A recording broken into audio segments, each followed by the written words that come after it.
ముందుగా అందరికీ నమస్కారం. ఈ ప్రపంచంలో ఒక ప్రశ్న చాలామందిని బాధిస్తుంది. మంచి వాళ్ళకే ఎందుకు కష్టాలు వస్తాయి అని. ఎవరికైనా సహాయం చేసేవాళ్ళు, ఎప్పుడూ నిజాయితీగా ఉండేవాళ్ళు ఎందుకు జీవితంలో ఎక్కువ పరీక్షలను ఎదుర్కొంటారో మీకు తెలుసా?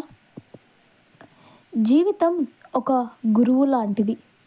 అది అందరికీ పరీక్షలు పెడుతుంది. కానీ మంచి వాళ్ళకు మాత్రం కొంచెం కఠినమైన పరీక్షలను ఇస్తుంది. ఎందుకంటే వాళ్ళు పడిపోరు కాబట్టి. ఎంత కష్టం వచ్చినా నిలబడతారు. బంగారం విలువైనది కాబట్టి దాన్ని అగ్నిలో వేడి చేస్తారు. అలాగే మంచి మనసు ఉన్నవాళ్ళు జీవితంలో పరీక్షలతో తీర్చిదిద్దుతుంది. కష్టాలు శిక్షలు కావు, అవి మన బలం పెంచే పాఠాలు. అందుకే కష్టం వచ్చినప్పుడు ఎందుకు నాకే అని అనుకోవద్దు. ఇది నన్ను ఇంకా బలంగా చేయడానికి వచ్చిన ఒక అవకాశంగా భావించండి. చివరికి మంచితనం ఎప్పుడూ ఓడిపోదు. అది కొంచెం ఆలస్యంగా అయినా ఖచ్చితంగా గెలుస్తుంది. కానీ ఒక నిజం మనం అర్థం చేసుకోవాలి. మంచి వాళ్లకు కష్టాలు రావడం వారి జీవితంలో తప్పుదారిలో ఉందని కాదు. అది వాళ్లకు సరైన దారిలో ఉన్నారు అని సంకేతం.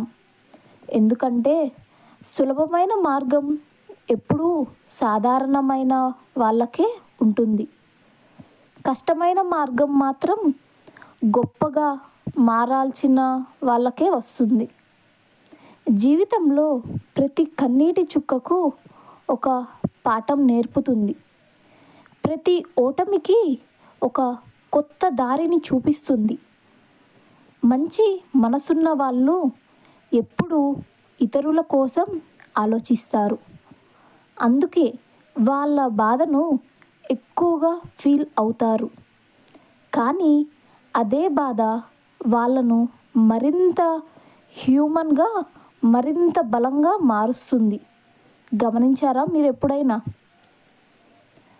గాలి బలంగా వీస్తే చెట్లు మరింత బలంగా వేర్లు పెడతాయి. అలాగే కష్టాలు ఎక్కువగా వచ్చినప్పుడు మన మనస్సు కూడా అంతే బలంగా తయారవుతుంది. అందుకే మీరు మంచివాళ్ళైతే మీ జీవితంలో కష్టాలు రావడం చూసి బాధపడకండి. అది దేవుడు మీపై పెట్టిన నమ్మకం. నువ్వు ఈ పరీక్షను జయించగలవు అన్న విశ్వాసం. ఒకరోజు మీరు వెనక్కి తిరిగి చూసినప్పుడు ఈ కష్టాలన్నీ మీ విజయానికి కారణమయ్యాయని మీకే అర్థమవుతుంది. అప్పుడు మీరు గర్వంగా చెప్పుకుంటారు, అవును, నేను పడిపోయాను, కానీ ఎప్పుడో లేచాను, ముందుకు నడిచాను. చివరికి మంచితనం ఒక బలంగా మారుతుంది. అది కష్టాల మధ్య కూడా వెలుగుతుంది. మరియు ఆ వెలుగును ఒకరోజు మీ జీవితాన్ని పూర్తిగా మార్చేస్తుంది. ఇంకో విషయం గుర్తుపెట్టుకోండి. మంచి వాళ్ళు ఎదుర్కొనే కష్టాలు వాళ్ళను విరగొట్టడానికి రావు. వాళ్ళకులో ఉన్న నిజమైన శక్తిని బయటకు తీసేందుకే వస్తాయి. ఎందుకంటే చీకటి లేకుండా వెలుగుని గుర్తించలేము. కష్టం లేకుండా ఆనంద విలువ తెలియదు. ప్రతిసారి మీరు నొప్పిని అనుభవిస్తున్నప్పుడు మీ హృదయంలో ఇంకాస్త లోతుగా మారుతుంది. ప్రతిసారి మీరు మోసపోయినప్పుడు మీకు మనుషుల విలువ అర్థమవుతుంది. అది బాధగా అనిపించినా అది మీ ఎదుగుదలలో భాగం అవుతుంది. కొన్నిసార్లు మన మంచితనాన్ని కొందరు బలహీనతగా చూస్తారు, మోసం చేస్తారు, నొప్పిస్తారు. కానీ అది మీ తప్పు కాదు. మంచిగా ఉండడం అంటే ఎవరైనా నిన్ను ఎలా చూసినా నువ్వు నీ విలువను మార్చుకోకపోవడం. అది చాలా పెద్ద శక్తి. కష్టాలు వచ్చినప్పుడు మనం రెండు మార్గాల్లో ఒకటి ఎంచుకోవాలి. ఒకటి బాధతో విరిగిపోవడం, లేదా ఆ బాధను బలంగా మార్చుకోవడం. మంచివాళ్ళు ఎప్పుడూ రెండో మార్గాన్నే ఎంచుకుంటారు. అందుకే వాళ్ళు చివరికి ఇతరుల కన్నా గొప్పగా నిలుస్తారు. మీరెప్పుడైనా గమనించారా? సమయం ఎల్లప్పుడూ ఒకేలా ఉండదు. ఈరోజు మీరు ఎదుర్కొంటున్న కష్టం రేపటి మీ విజయానికి బలమైన పునాది అవుతుంది. ఒకరోజు మీ కథనే ఇంకొకరికి ప్రేరణ అవుతుంది. మీరు ఎదుర్కొన్న ప్రతి బాధ ఒక అర్థాన్ని పొందుతుంది. కాబట్టి ఏం జరిగినా మంచితనం మాత్రం వదలకండి. ఎందుకంటే చివరికి గెలిచేది బలం కాదు, ధనం కాదు, మంచి మనస్సే. మరొకసారి ఆలోచించండి. మీరు ఎందుకు ఇంత బాధను ఫీల్ అవుతున్నారు? ఎందుకంటే మీ హృదయం ఇంకా మంచిదే కాబట్టి. ఈ రోజుల్లో మంచితనం కాపాడుకోవడం చాలా కష్టం, కానీ అదే నిజమైన గెలుపు. మంచిగా ఉండడం అంటే ఎప్పుడూ నవ్వుతూ ఉండడం కాదు. బాధలో ఉన్నప్పటికీ ఎవరినీ బాధ పెట్టకుండా ముందుకు నడవడం. అది నిజమైన ధైర్యం. గుర్తుంచుకోండి, ప్రపంచం కొన్నిసార్లు మీను అర్థం చేసుకోకపోవచ్చు, మీ మంచితనాన్ని విలువ ఇవ్వకపోవచ్చు. కానీ జీవితం ఎప్పుడూ చూస్తూనే ఉంటుంది.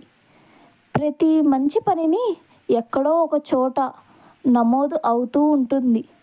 మరి ఒకరోజు అదే మంచితనం మీకు అనుకోని ఆనందాన్ని తిరిగి వస్తుంది. అది మనుష్యుల రూపంలో కావచ్చు, ఒక అవకాశ రూపంలో కావచ్చు, లేదా మీరు ఊహించని ఆశీర్వాదంగా రావచ్చు. అందుకే కష్టం వచ్చినప్పుడు జీవితాన్ని ద్వేషించకండి.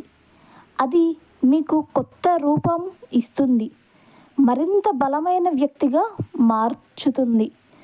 ఒక విషయం మాత్రం ఖచ్చితంగా నిజం. మంచివాళ్ళు జీవితంలో కొంచెం ఆలస్యంగా గెలుస్తారు, కానీ అప్పుడు వాళ్ళు గెలిచేది ఎవరూ తీర్చుకోలేని స్థాయిలో ఉంటుంది. చివరగా మీరు ఎన్నిసార్లు విరిగిపోయినా మళ్ళీ లేచే శక్తి మీలో ఉంటుంది. మీరు ఓడిపోలేదు కాబట్టి ఏం జరిగినా మీ మంచితనం వదలకండి. ఎందుకంటే ఈ ప్రపంచానికి ఇంకా మీలాంటి మంచి మనుషులు అవసరం ఉంది. మరి మీ కథ ఇంకా పూర్తవలేదు. ఇది కేవలం ఒక అందమైన ప్రారంభమే. విన్నారు కదండి. కష్టం వచ్చినప్పుడు ఎప్పుడూ మనసు విరగ్గకూడదు. ధైర్యంగా లేచి ముందడుగు వేయాలి. మనం ఇప్పుడు ముందడుగేస్తేనే మన భవిష్యత్తు అంత మంచిగా ఉంటుంది. తప్పకుండా ప్రతి ఒక్కరూ వారి వారి కష్టాలని మనస్ఫూర్తిగా తీసుకొని వాటిని ముందుకు సాగండి.